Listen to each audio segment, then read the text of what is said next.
Welcome to the Art of Being Happy, Buddha's Guide to Modern Living from Jethavanarama Buddhist Monastery, Sri Lanka.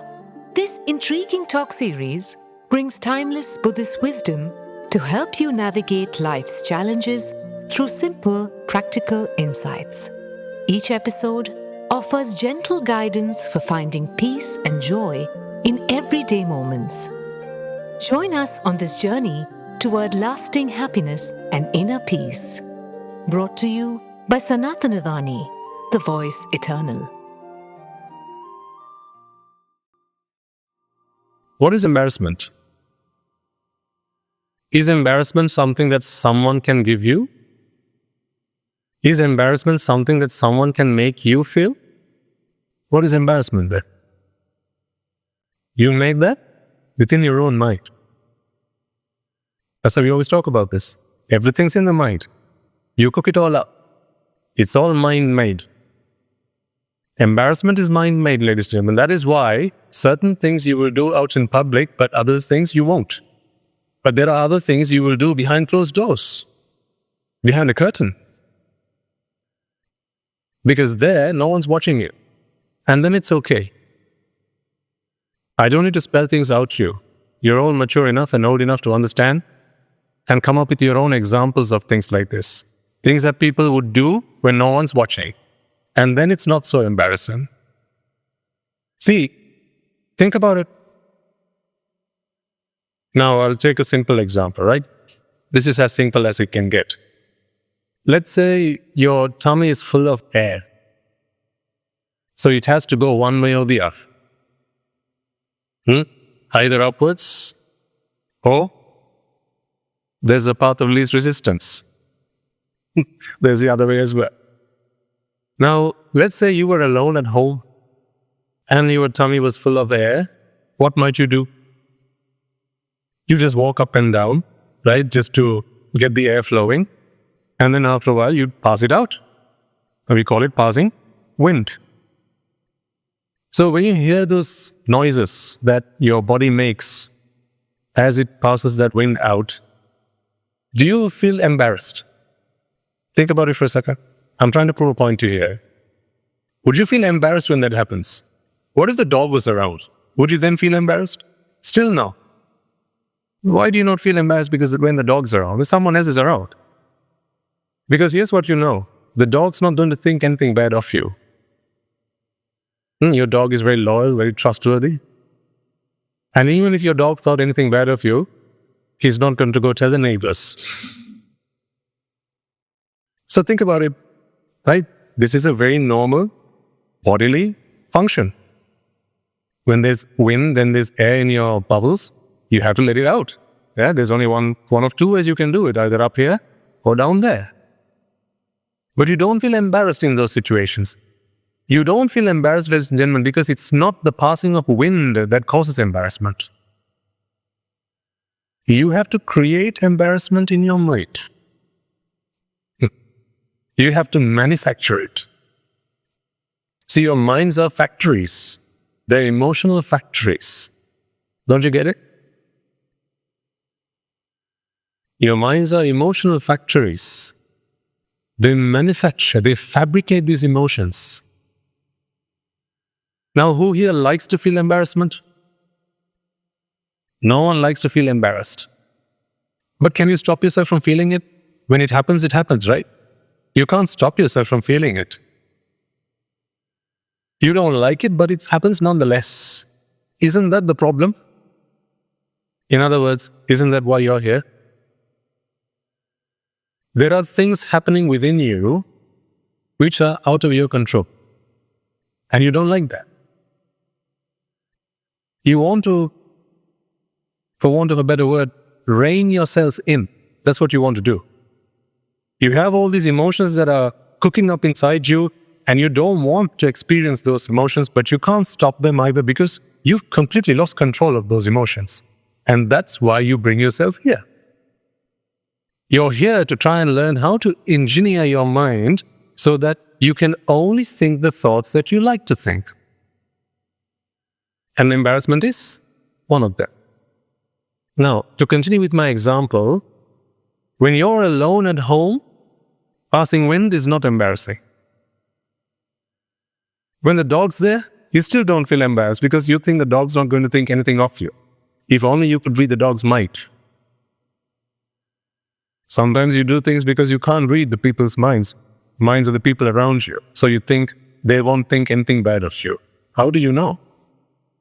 In the same manner that you fabricate emotions in your mind, others do as well. What guarantee do you have the dog doesn't mock you in its mind? It's probably thinking, wait till I meet the rest of my pack this evening. I'm going to tell them all about my master. Maybe when the dogs meet each other in the evening, right, they compare how loudly their masters. Maybe that's something they boast about. Who knows? But all kidding aside, the point I'm trying to do down here is these are emotions you cook inside yourself, ladies and gentlemen. Now, you see the same situation. Let's say someone walked into the room. As you were passing wind, someone just walked into the room. So let's say this. Sorry, okay for me to continue with this example, right? Just check. Or am I embarrassing you? We're very down-to-earth people. So, I don't put myself up on a pedestal of some sort. I'm a very down-to-earth man. If these are things that happen with our bodies, what's the problem? I'm not speaking profanity. These are just very, very normal things, and they happen with our bodies, right? So I should be able to take on another day passing stools or passing urine or vomiting, things like that. Although society sometimes might consider these things as very repulsive, if you were a medical student, would it be repulsive? No. I'm not talking about things that happen to aliens. I'm talking about things that happen with your bodies. You experience this day in, day out. So let's say this passing wind, right? It takes you the best part of 10 seconds, no, 5 seconds. And let's say it takes you the best part of 5 seconds. So you get started. Now the clock starts ticking. 1, 2. You're still alone in the room, right? No problem. On the 3rd second, someone walks in. Someone walks into the room. Do you begin to feel embarrassed? Wait. It depends, doesn't it? It depends on a bunch of different things. Sometimes there are cultural norms. Now, would you believe me that in some countries, after you had a good meal, the best way to thank your hosts for a nice meal is to pass wind, not that way, but the other way. So much so that if you didn't burp in their presence, they'd feel offended. Because that's the way you say, that was one heck of a meal. Thank you. One burp is enough. It speaks volumes. So it's a cultural thing. So it all depends on that. Cultural norms. Also, it depends on your relationship with that person. See, what if it was your girlfriend? You only exchanged your feelings for her last week. So she's your brand new girlfriend. She walks into the room. At the 3rd second, what are you going to do? Wish you were never born? But the same individual, fast forward 5 years, 6 years, now what is she? Now she's your wife. Is there anything you have to hide from her? Nothing to hide now. So how come 6 years ago, what you would have never dreamt of doing, not in your wildest imagination, 6 years later, it just seems like the normal thing to do? So how come your embarrassment is determined by environmental factors? If it's passing wind, that is what is embarrassing, then you must feel that even when you're alone. If it's the presence of someone else that can perceive what's going on, then you must feel embarrassed even when your dogs are out. If it's the presence of someone you know, then you must feel the same even when your wife or your husband's around. But not so. Meaning, a whole host of these causes has an effect on you internally. And you decide when you create embarrassment for yourself and when you don't. That's the point I want to make. So you can never say, don't embarrass me to someone else because no one else embarrasses you. You cook it up inside of you. Now let's imagine you were blindfolded. Let's say you were blindfolded and we use some, earplugs, right? So your ears are blocked, your eyes are blindfolded. You were walked into this room and you were the first person into this room and now you think you are alone. So just before you were blindfolded, you looked around the room and there was no one here and you think you're alone. But now your ears are plugged, your eyes are blindfolded and the rest of us walk into the room. You still think you're alone. Okay? And there's wind again in your tummy. You still think you're alone. What might you do? There you go. And that's because you don't know that there are others in the room. I'll give you another example, something maybe more familiar. Like when you go to a washroom, particularly if you go to a public washroom, chances are before you start using the washroom, you open the taps. Right? Because then the bucket starts filling with water and that noise muffles any other noise that you might end up making. Yes or no? Again, I'm talking specifically about embarrassment today. That embarrassment. Because we've talked about anger, we've talked about greed, we've talked about sensuality. These are all creations of the mind and so is embarrassment. But ask yourself why you do that. Now, courtesy is one reason, I get that. Politeness is one reason, I get that. I get all that.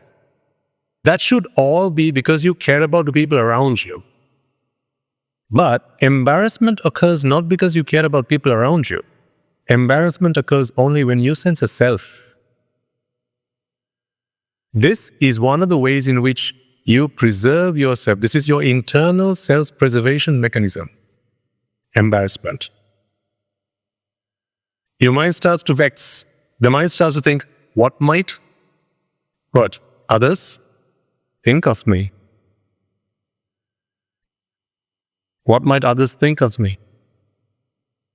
People look up to me, they respect me, and if they hear me making all these noises, what might people think of me?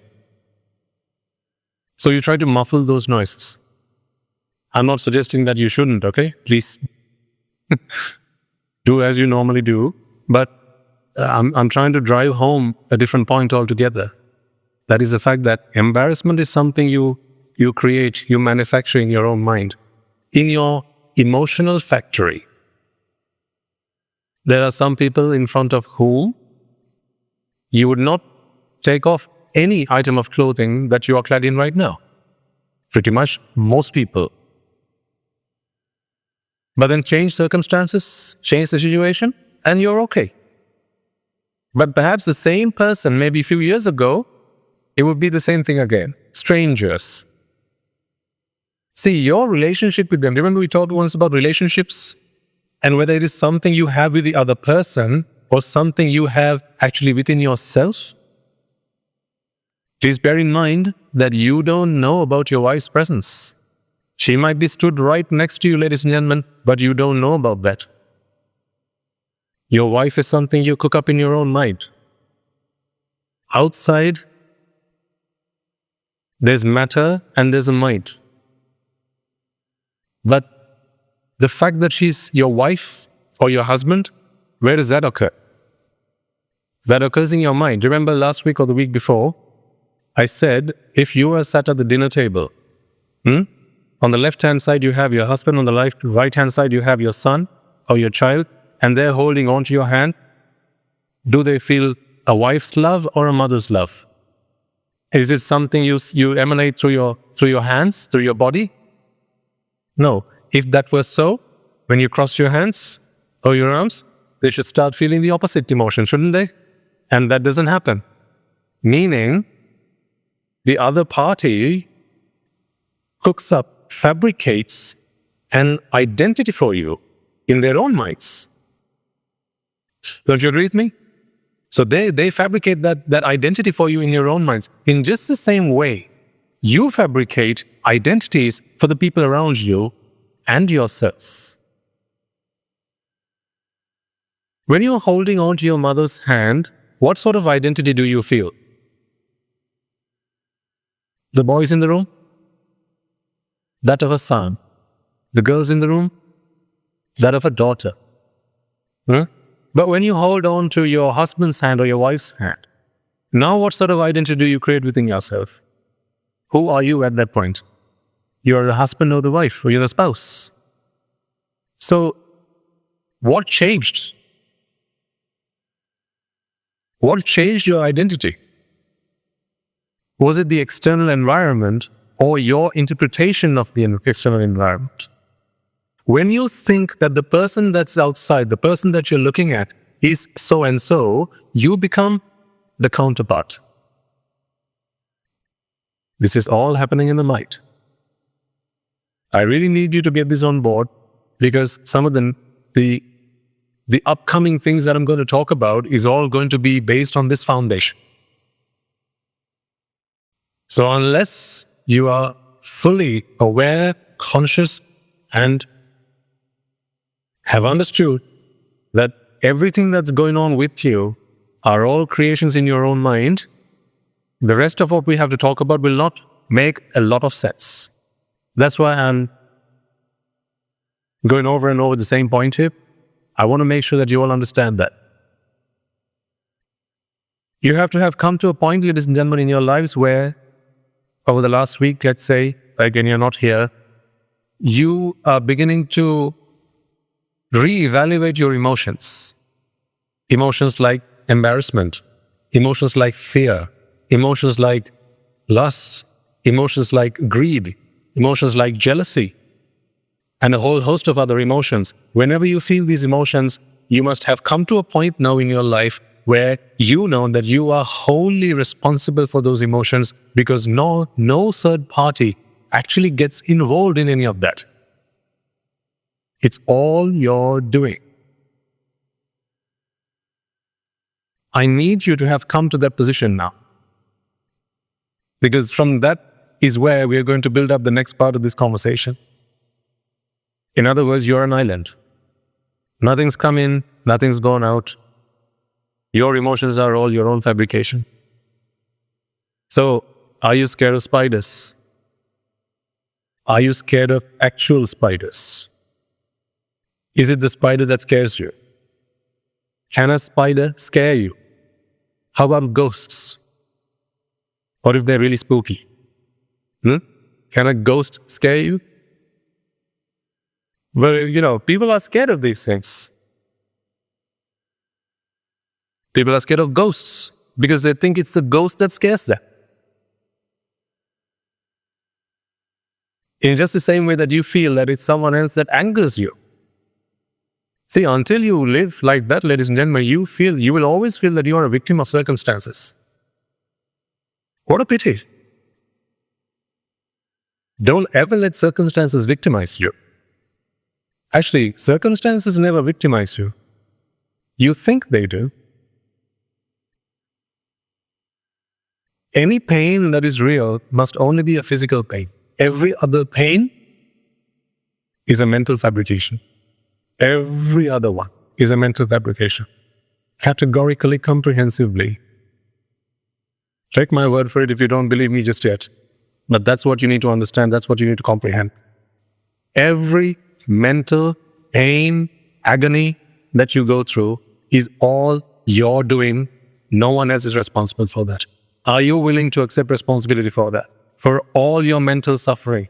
It's about time that you took responsibility for that. That is what maturing is. To mature in the Dhamma is to accept responsibility for all suffering. And to stop pointing your finger outwards. And to stop looking for the culprit on the outside. The culprits are all within you. The Buddha's job was to help you identify them. That's why he said, Tanhaya Jayati Soko and Tanhaya Jayati Bhaya. Tanha is attachment. Where there is attachment, there is always going to be fear and there's always going to be sorrow. Fear and sorrow, these two things encapsulate all other and they represent all other mental suffering that you go through. My attachment can never make you suffer. Why is that? Can I transfer attachment to you? In the same way that I can throw this at you, do you think I can throw a bit of attachment at you? If you could, if that were possible, just throw all your attachment at me and walk away like a free man. I'll catch it all. I'll deal with it. If you stood up and walked to the other side of the room, what's happened to the attachment that was in you? It's moved with you, right? So then what does that say about attachment? Where does it live? It lives within you. So attachment is never something that anyone else can transfer across to you. So you might ask me this question, what's Swaminathan's though about when someone walks up to me and you will quote one of my own sermons from the past and he'll say, Swaminathan, what about if someone walks up to me and says they love me? And then I start to have feelings towards them. Was it not them who are responsible for me feeling that attachment? If that was so, I dare you to try that with me. Their words alone cannot trigger attachment within your hearts. You need to have ignorance within you first. Ignorance is the root of attachment. It is only if you have ignorance within you can attachment begin to grow. If ignorance is the root, attachment is the stem that grows from it. So for as long as you have ignorance, then what people say to you, what people do to you, the things you see, the things you hear, the things you experience will have an impact on you. And ignorance is really not knowing how to react and respond to them in the right way. That's what ignorance is after all. So let's wrap all that up again before we continue to the next stage of our discussion. The salient point in all this is this. All of these emotions are cooked up where? In your own mind. Are you in any denial about any of that? You must accept that to proceed from here on. You must accept that. All of your emotions are all made within you. These are not things that other people can transfer across to you. Respect is not something that someone can show you. The actions, there are certain behaviors we put into the respect category. But I could always pretend to respect you, but in my mind, I could be cursing you. Can't people do lip service? Sometimes you might be the subject of that a lot of time in society. People just give you lip service. They lick your boots, kiss your you know what. Sometimes they do it only because they want to be in your good books. They want to be on your Christmas list or your Christmas card list. Like you talked about last week, there are always strings attached. But here's what they know. They know that because you're ignorant, when they demonstrate certain behaviors, you will mistake them and think that they are respecting you, that it is respect they're showing you. Respect is not something that someone can show you. You know, if you ever feel that someone disrespects you, okay, this is something to bear in mind. This is good advice to bear in mind. Because there will be times where you feel that way and you'll feel hurt. In those moments, try and remember these words. When you feel hurt because someone has disrespected you, and that disrespect you might feel come from your children, very common. Sometimes you might feel it comes from your husband. Sometimes you feel it might come from your wife. It might come from your colleagues, come from your subordinates, your neighbors, strangers even. your driver, if you have one, or your maid, if you have one. In such instances where you feel disrespected, try and remember these words. And here are those words. Disrespect is what you feel towards yourself in those moments. So who's disrespecting who? You create disrespect, that emotion of disrespect you create in your own minds, and then because you have created in your own mind, now you can't stop yourself from feeling that. Thank you for joining us on The Art of Being Happy from Jethavanarama Buddhist Monastery. May today's wisdom bring you peace and joy in your daily life. We'd love to hear how these talks have touched your life. Share your experiences with us on +91 6361 803371. Until next time, may you find happiness in each present moment. Brought to you by Sanathanavani, the voice eternal.